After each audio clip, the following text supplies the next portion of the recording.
I wanted to start out by saying that I really, really love how Boruto is already on Crunchyroll by 5 a.m. That's perfecto. I love that. I really enjoy seeing Boruto just come out first thing, not even first thing in the morning, dude. It's at 5 a.m. I can watch it and I can enjoy it without even waiting a little bit of an hour. Because as soon as I wake up, boom, it's there.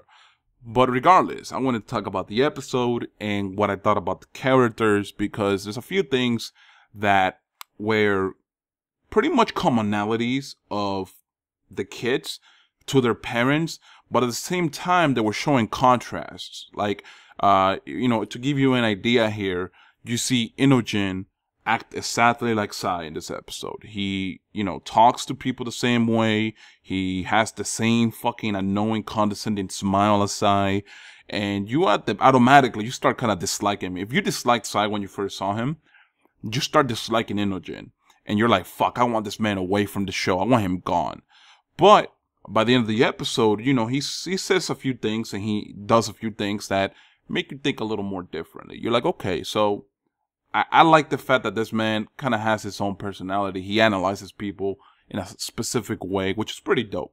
Now, let me just start out from the beginning, okay? The beginning is a time skip from the last episode, 2 weeks from the last episode. And apparently Boruto got suspended for 2 weeks, and he just came back to the academy from the 2-week suspension, all right, because of what happened with the train.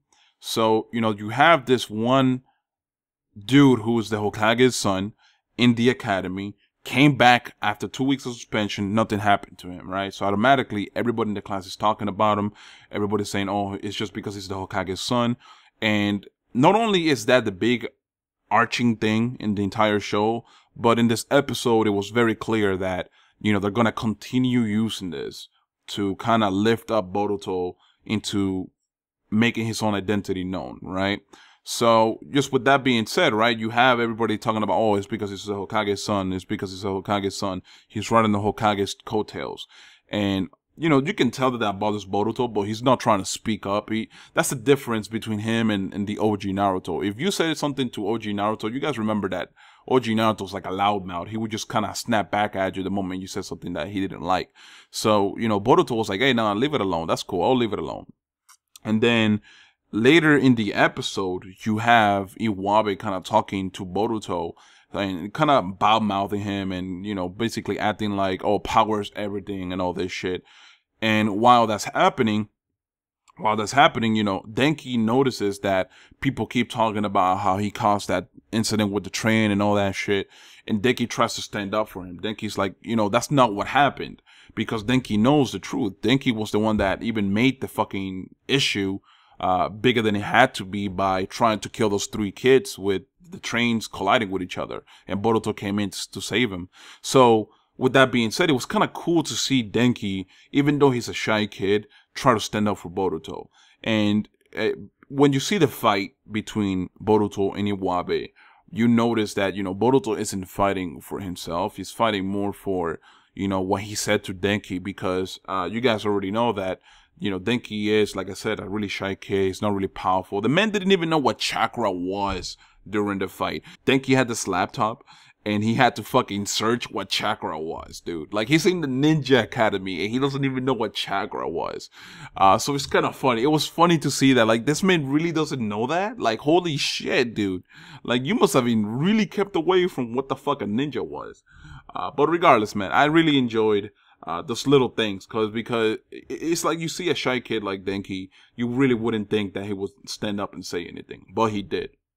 So in the Iwabe fight, they're actually like providing you with dialogue as they're fighting. Like, it's not like, okay, let's slow down the fight and have dialogue, or let's only fight and then have dialogue after. It wasn't like that. They had the dialogue as they were fighting, which, I don't know, it gives you a better sense of proficiency. Like, if you ever watch Hunter x Hunter, they have a narrator kind of talk for the characters while they're fighting. So you never really stop with the action. You never see the fight slow down as bad as other shows. So that's pretty cool that they drew from that almost. That was pretty nice. But regardless, I would need to say another thing, dude. Chikadai was probably the only character out of everybody on this episode who I thought had no difference from his parents, okay? This man acts exactly like Shikamaru in every fucking sense of the word, all right? He doesn't do shit that bothers him too much. He doesn't like to get in people's shit. He doesn't, you know what I'm saying? And I drew upon like Shikamaru from that. I was like, yo, holy shit, that's Shikamaru 2.0. Obviously, there was a few things that, you know, maybe might make him different from Shikamaru later down the line. But for right now, that man's a clone, all right?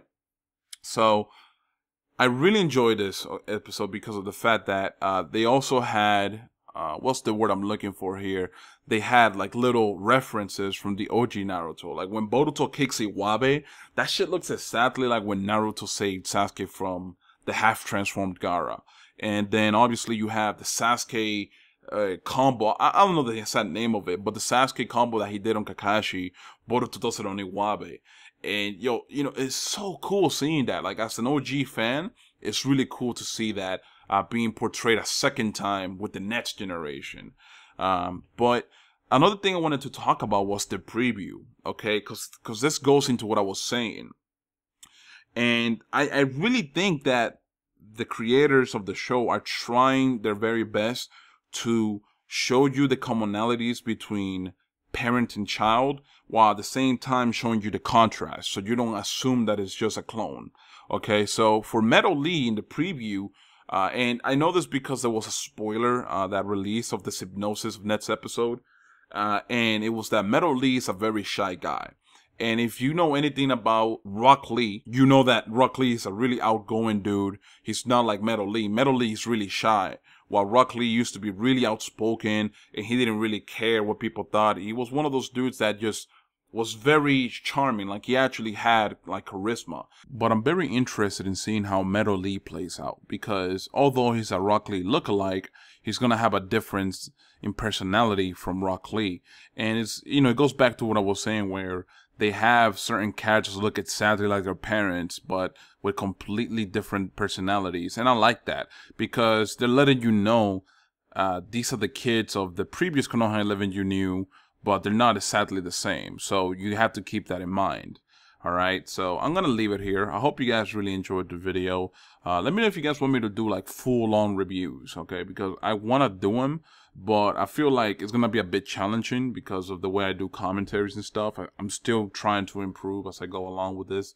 So hopefully I can do that in the future.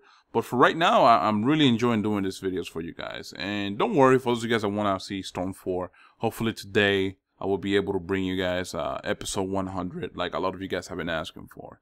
Anyways, guys, I'm out. Peace.